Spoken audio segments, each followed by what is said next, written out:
Hi, எல்லோருக்கும் வணக்கம். Welcome to Vijith views. அந்த வீடியோவில் நம்ம இன்றைக்கி வைரலான டாபிக்ஸ் பற்றி கண்டிப்பாக டிஸ்கஸ் பண்ண போகிறோம். ஸோ வீடியோக்குள்ளே போகிறதுக்கு முன்னாடி நம்ம சேனல் நீங்கள் புதுசாக இருந்தீங்க அப்படின்னா கண்டிப்பாக சப்ஸ்கிரைப் பண்ணிக்கோங்க. வீடியோ மறக்காமல் ஒரு லைக் பண்ணிக்கோங்க. இப்போ நம்ம வீடியோக்குள்ளே கண்டிப்பாக போகலாம்.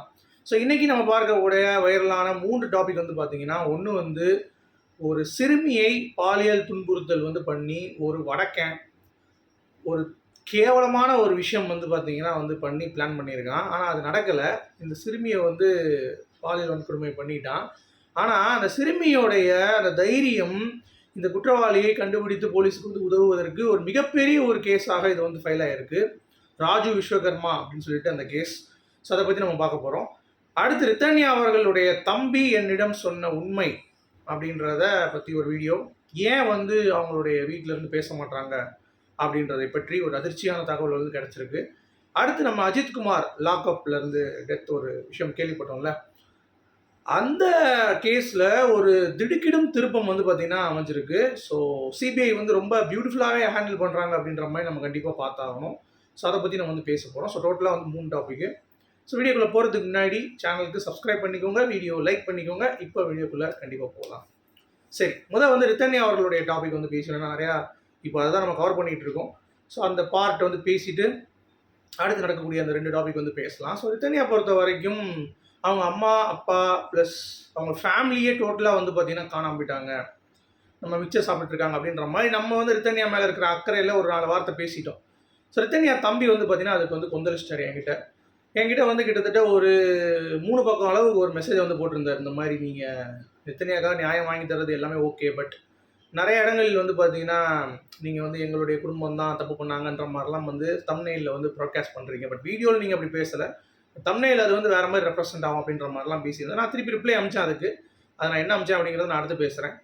அடுத்து அவருடைய கண்ணோட்டம் என்ன அப்படின்னு பார்த்தீங்கன்னா, நாங்கள் மிச்சம் சாப்பிட்றோம், நாங்கள் சும்மா இருக்கோம் அப்படின்ற மாதிரி நீங்கள் சொல்லாதீங்க. நீங்கள் என்றைக்கு 4 சவத்துக்குள்ளே உட்காந்து நீங்கள் பேசுகிறீங்க தவிர எங்ககிட்ட நீங்கள் பார்த்தீங்கன்னா ஸ்ட்ரைட்டாக பேசவே மாட்டீங்க.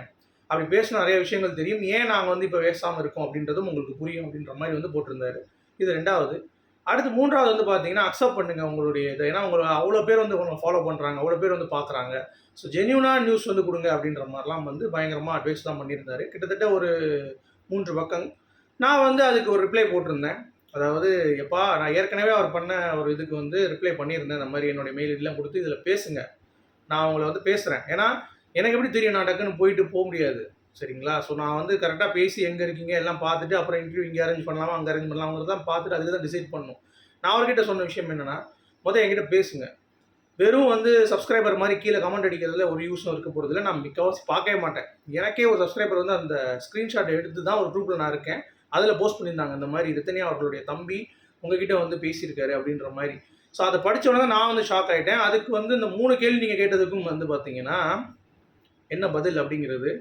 ஃபஸ்ட்டு பார்த்தீங்கன்னா, ரித்தன்யா அவர்களுக்கு ஏன் அவங்க பேசலை அப்படின்றதுக்கு நான் பார்த்த ஆதங்கம் வேறு ஒன்றும் கிடையாது. ஏன்னா யாரும் பேச மாட்றானுங்க, அந்த பொண்ணுக்கு பேசினா தான் நீதி கிடைக்கும் அப்படிங்கிறப்ப ஏன் பேச மாட்றாங்க அப்படிங்கிற மாதிரி யோசிக்கும் பொழுது அதுக்கு அவர் ரிப்ளை பண்ணியிருந்தார். என்ன அப்படின்னா, இந்த வழக்கறிஞர்கள் அப்படி இருக்காங்கல்ல, அதாவது அவங்க கேஸ் எடுத்து வாதாடுற சில பேர் இருப்பாங்கல்ல, அவங்க பார்த்தீங்கன்னா ஒரு பிரேக்கிங்கான ஒரு பாயிண்ட்டை ரித்தன்யாவுடைய ஃபேமிலிக்கு போட்டாங்களாம். அதாவது, நீங்கள் இது மேலே இதை பற்றி பேசக்கூடாது, வாய தரக்கூடாது. ஏன்னா நீங்கள் முன்னுக்கும் ஒரு முரணான ஒரு கருத்துக்களை நீங்கள் ஒவ்வொருத்தரையும் பேசுகிறீங்க.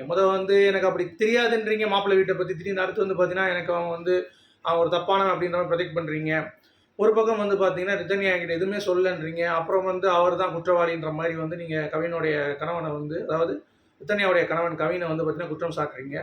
அப்புறம் அவங்களுடைய மாமியாரையும் நீங்கள் கொடுமையானவங்கலாம் இந்த மாதிரி சொல்கிறீங்க. ஆனால் அதெல்லாம் ஒரு விஷயமும் நடக்கலை, பிரேத பரிசோதனை அந்த மாதிரி இல்லை அப்படின்ற மாதிரி இருக்கிறப்ப இவங்களுடைய அந்த கேஸ் இருக்குல்ல, அது நிற்காமல் போயிடும் போல். இவங்க இந்த மாதிரி மீடியாவில் பண்ணி அந்த பாயிண்ட்ஸை எடுத்து இவங்க ரெஃபர் பண்ணி இவங்க என் மேலே வன்மத்தை கேட்குறாங்க, இல்லை என் மேலே அவதூறு பரப்புறாங்க அப்படின்ற மாதிரி அந்த கேஸை மாற்றி விட்ருவாங்க போல தெரியுது. ஸோ அதனால தான் இவங்க வாய் திறக்காமல் இருக்காங்க. இப்போ இவங்க மீடியாவில் உட்காந்து நியாயம் என்ன நீதி என்னன்னு கேட்கலாம். பட் அதையும் திருப்பி போட்டு பாருங்கள், சட்டத்துக்கு மேலே இவங்க மேலே நம்பிக்கை இல்லை, அவங்க திருப்பி வந்துட்டு இருக்காங்க அப்படின்ற மாதிரி கூட பெல்ட் அடிக்கலாம். ஸோ அந்த ஒரு ரீசனுக்காகத்தான் ரித்தன்யாவுடைய ஃபேமிலி ஒட்டுமொத்தமாக இந்த விஷயத்தை பற்றி பேசாமல் இருக்கிறார்கள் அப்படிங்கிறது தான் ஃபேக்ட். அதுதான் ஃபேக்ட். அதனால தான் அவங்க பேசலை அப்படிங்கிறது. நிறைய விஷயங்கள் நமக்கு தெரிய ஆரம்பிக்குது. ஏன்னா அவங்கள சொல்லி ஒரு குத்தமும் கிடையாது. பிகாஸ் அவங்க அந்த சூழ்நிலைக்கு தள்ளப்பட்டிருக்காங்க. ஏன்னா நமக்கும் அந்த சூழ்நிலை இருந்தால் தான் புரியும். இங்கே வந்து நம்ம 4 சவத்துக்குள்ளே இருந்து பேசலாம் அப்படிங்கிறது தான். அடுத்து அவர் வந்து ஏன் நீங்கள் இப்படி பேசுகிறீங்க, 4 சவத்துக்குள்ளே இருந்து பேசுகிறீங்கன்றாரு. நான் என்ன சொல்கிறேன், நான் உங்களுக்கு மெசேஜ் அனுப்பிச்சேன், என் இமெயில் ஐடி கொடுத்தேன், என் நம்பரும் வந்து அதில் வந்து அட்டாச் பண்ணிட்டேன். இன்னும் வந்து நீங்கள் எனக்கு கால் பண்ணல, மெசேஜும் பண்ணல, மெயிலும் பண்ணல. நான் செக் பண்ணிட்டேன். எனக்கு எப்படிங்க தெரியும் நீங்கள் எப்படி என்ன மனநிலை இருக்கீங்க, எப்படி உங்களை காண்டாக்ட் பண்ணுறது, எப்படி உங்கள்கிட்ட டீட்டெயில் வாங்குறது, இந்த மாதிரி ஏகப்பட்ட சிக்கல்கள் இருக்குது. ஸோ அதெல்லாம் வந்து எனக்கு தெரியாமல் உங்ககிட்ட நான் எப்படி வந்து பேச முடியும் அப்படின்றது ஒரு விஷயம் இருக்குல்ல. ஸோ அதை நீங்கள் புரிந்து கொள்ள வேண்டும். தனியா அவர்களுடைய தம்பி, சரியா? அது ஒன்று. அடுத்து வந்து இந்த தம்ப்நெயிலில் வந்து பார்த்தீங்கன்னா இந்த மாதிரி மக்களை அட்ராக்ட் பண்ணுற அளவுக்கு வியூஸை ஒரு மாதிரி வச்சு எங்களுடைய ஃபேமிலியை தப்பாக ப்ரோட்டேட் பண்ணுறீங்க, நான் வந்து கேஸ் ஃபைல் பண்ணுவேன் உங்கள் மேலே அப்படின்ற மாதிரி ஒரு மிரட்டல், சின்ன மிரட்டல். நான் அதுக்கு பயப்பட ஒரு ஆள் கிடையாது. ஏன்னா யூடியூப்பில் ஒரு நெகட்டிவ் பப்ளிசிட்டி அப்படின்னு சொல்லிட்டு ஒரு விஷயம் இருக்குது. அதாவது என்னுடைய ஃபார்மேட், என்னுடைய ஸ்டைல், என்னுடைய வீடியோ ஃபுல்லாகவே வந்து ஒருத்தவங்க பற்றி உள்ளே நான் பாசிட்டிவாக பேசியிருந்தால் வெளியே டைட்டில் வந்து நெகட்டிவாக தான் போட்டிருப்பேன். அது என்னுடைய ஸ்டைல், ஓகேங்களா? அதை நிறைய பேர் வந்து ஃபாலோ பண்ணுறாங்க அப்படிங்கிறது ஒரு பக்கம் இருந்தாலும் சரியா. ஆனால் நீங்கள் அதை என்கிட்ட சொல்லும் பொழுது என்னாலும் பண்ணிக்கோங்கடா அப்படின்ற மாதிரி தான் கண்டிப்பாக சொல்லணும். ஏன்னா அதுதான் என்னுடைய ஃபார்மேட். பட் நான் பேச வந்த கண்டென்ட்டில் ஏதாவது மிஸ்டேக் இருக்கா அப்படிங்கிறத நீங்கள் சொல்லுங்கள், சரியா? அந்த சித்தப்பா பெரியப்பாங்கிற அந்த கிளாரிட்டி கொடுத்தீங்க, அதெல்லாம் ஓகே, அக்செப்டட். பட் உங்களை மாதிரி எங்களுக்கும் தான் நித்தன்யா அவர்களுக்கு ஒரு நீதி கிடைக்கணும் அப்படின்றத இங்கே நாங்கள் உட்காந்து பேசிகிட்டு இருக்கோம். சும்மா உட்காந்து டெய்லி வீடியோ போடுறதுக்கு வேறு கண்டென்ட்டும் இருக்குது. வேறு வியூஸ் வந்து இப்போ ட்ராப் ஆகிடுச்சு. இப்போயே உட்காந்து இதை பேசுகிறதுக்கான காரணம் வந்து அதுதான். இன்றைக்கி வேறு கண்டென்ட்டும் இருக்குது, இன்னொரு கண்டென்ட்டும் நான் வச்சுருக்கேன். பட் இதை பேசுறதுக்கான காரணம் மக்கள் வந்து அதிக எதிர்பார்ப்போடு இருக்காங்க. ஏன்னா அந்த பெண்மணியோடைய அந்த வாய்ஸ் நோட் மக்களை ரொம்ப டிஸ்டர்ப் பண்ணியிருக்கு. சில பேருக்குலாம் தூக்கமே இல்லை அப்படின்ற மாதிரிலாம் சொல்லிட்டு இருந்தாங்க. ஸோ அதற்கான ஒரு நியாயம் கண்டிப்பாக கிடைக்கணும் அப்படின்றதற்கு தான் இந்த ஒரு விஷயம். ஸோ நீங்கள் இதை எப்படி நினைக்கிறீங்க? ஸோ ஆடியன்ஸை நான் கேட்குறேன், அவர் சொன்னது கரெக்டாக இல்லையா அப்படிங்கிறத சொல்லுங்கள். இதனால தான் இவங்க யாருமே இந்த வாயை திறக்கல அப்படிங்கிற ஒரு திடுக்கிடும் உண்மை வந்து வெளியே வந்திருக்கு அப்படிங்கிறது தான். சரி, அடுத்து அஜித்குமார் அவர்களுடைய கேஸ் பற்றி நம்ம பார்க்கணும். அஜித்குமார் கேஸில் வந்து பார்த்தீங்கன்னா போலீஸார் விசாரணைக்கு சிபிஐ வந்து போகும் பொழுது ஒரு ஏட்டு வீட்டுக்கு போகிறாங்க, அந்த வீடு பூட்டியிருக்கு. என்னடா அது அப்படின்ற மாதிரி யோசிக்கும் பொழுது அந்த அவங்க சைட்லேருந்து போகிற வீடியோஸ் இல்லை அந்த சைடில் அவங்க விசாரணை பண்ணுற இது போகிறப்ப எல்லாமே ஃபெயிலியர். அதுக்கடுத்து என்ன பண்ணுறது, சிபிஐ பார்த்தாங்க, 2 குழுவாக வந்து பிரிஞ்சாங்க. ஒரே நேரத்தில் அஜித்குமாரோடைய அம்மா, அஜித்குமாரோடைய தம்பி, இவங்க 2 பேருக்கு விசாரணை. யார்? 7 பேர் கொண்ட குழு. அது 2 குழுவாக, அதாவது 7 பேர் கொண்ட பர்சனில் 2 குழுவாக போயிருக்காங்க. போய் இது என்ன நடந்துச்சு அப்படின்ற மாதிரி. ஏன்னா எனக்கு யாருமே அவங்க சைட்லேருந்து போகல. ஸோ இதுதான் சொல்கிறேன், பயந்து ஓடிடுறானுங்களா, இல்லை வந்து நம்ம ஏதாவது ஃபேஸ் பண்ணி நம்ம எதுக்கு இந்த இதில் மாட்டிங்கன்னு நினைக்கிறாங்களா? தைரியமாக வெளியே வாங்க, சரியா? என்ன ஒரு இதெல்லாம் கேட்க போகிறாங்க, என்ன நடந்துச்சுன்னு அதை ஏன் சொல்கிறதுக்கு பயப்படுறீங்க? கண்டிப்பாக வெளியே வாங்க. ஸோ இந்த கேஸ் வந்து ஒரு பாசிட்டிவாக தான் போயிட்டுருக்கு, அஜித்குமார் அவர்களுடைய கேஸ். ஏன்னா அது மிக மிக மிக கொடுமை. ரித்தன்யா வச்சு அதில் வந்து ஒரு இன்வால்வ் ஆகியிருக்காங்க அப்படிங்கிறது ஒரு பக்கம், அதில் நான் வந்து நியாயப்படுத்த விரும்பல. பட் இவருக்கு வந்து நடந்தது அப்படிங்கிறது வந்து ஒரு அடித்து கொண்டிருக்காங்க. இவருடைய இது இல்லாமல் இவர் கொண்டிருக்குது அப்படிங்கிறது வந்து இதற்கான ஒரு நியாயமும் கண்டிப்பாக கிடைக்கணும் அப்படிங்கிறது தான் என்னுடைய ஒரு விருப்பமும். ஆனால் அந்த கேஸ் வந்து பாசிட்டிவாக தான் போயிட்டுருக்கு. ரித்தன்யா கேஸ் மாதிரி என்ன நடக்குது அப்படிங்கிறது தெரியாமையே இது இல்லை அப்படிங்கிறது பார்க்க முடியுது. So that is good. Okay, அடுத்து இந்த ராஜு விஸ்வகர்மா அப்படின்னு சொல்லிட்டு ஒரு பொறுக்கி. இந்த பொறுக்கியை பற்றி சொல்லணும் அப்படின்னா இது வந்து ராஜஸ்தான் ஒரு ஹோட்டல், அதாவது ராஜஸ்தானில் இல்லை, இந்த சூலூர்பேட்டையில் ராஜஸ்தான் ஹோட்டல், ஒரு மிலிட்ரி ஹோட்டல் மாதிரி ஒன்று, அதில் வந்து ஒர்க் பண்ணிகிட்டு இருக்கு இந்த பரதேசி. இதனுடைய வேலையே என்னன்னு பார்த்தீங்கன்னா, இந்த லீவ் அப்போ வந்து ஊருக்கு போகிறப்ப இந்த ட்ரெயினில் ஏறி நின்றுட்டு அங்கே ஒரு கேப் இருக்கும் போல் அங்கே போய் நின்றுக்க வேண்டியது. ஏதாவது ஒரு பொண்ணு அந்த சைடு போனால் போதும், நாய் மாதிரி பின்னாடியே வந்து பார்த்தீங்கன்னா போய் நாக்க தொங்க போட்டு போக வேண்டியது. அது போனாலும் பரவாயில்ல, போயிட்டு அந்த பொண்ணை வந்து பார்த்தீங்கன்னா ஏதாவது பண்ண வேண்டியது, டிஸ்டர்ப் பண்ண வேண்டியது, இந்த மாதிரிலாம் வந்து பண்ணிட்டு இருந்திருக்கேன், சரியா? இவனை தான் தேடிட்டு இருந்தாங்க. ஒரு பாலியல் வன்கொடுமை வழக்கில் அந்த சிங்கப்பெண் நம்ம கண்டிப்பாக சொல்லி தான் ஆக வேண்டும். அவங்களுடைய பேர் மறைக்கப்பட்டிருக்கு, அவங்க யாரும் டீட்டெயிலும் வேண்டாம். பாதிக்கப்பட்ட அந்த 10 வயது சிறுமி, அவங்களுடைய கட்ஸை பாருங்கள். இவங்க வந்து போலீஸ்காரங்க என்ன பண்ணுறதுன்னு தெரியல, எல்லா சைடும் வந்து தேடுறாங்க. ஏன்னா இவங்க வந்து ஒரு 100 பேர் வடகைங்களை எடுத்து ஃபோட்டோ எடுத்து அந்த சிறுமிகிட்ட காட்டியிருக்காங்க, அவங்க இல்லைன்ட்டாங்க. அடுத்து இவன் எப்படி மாட்டியிருக்கான் அப்படின்னா, அந்த ரயில்வே இதில் வந்து நிற்கும் பொழுது ஒரு சந்தேகப்படுற மாதிரி ஒருத்தன் இருந்திருக்கான்.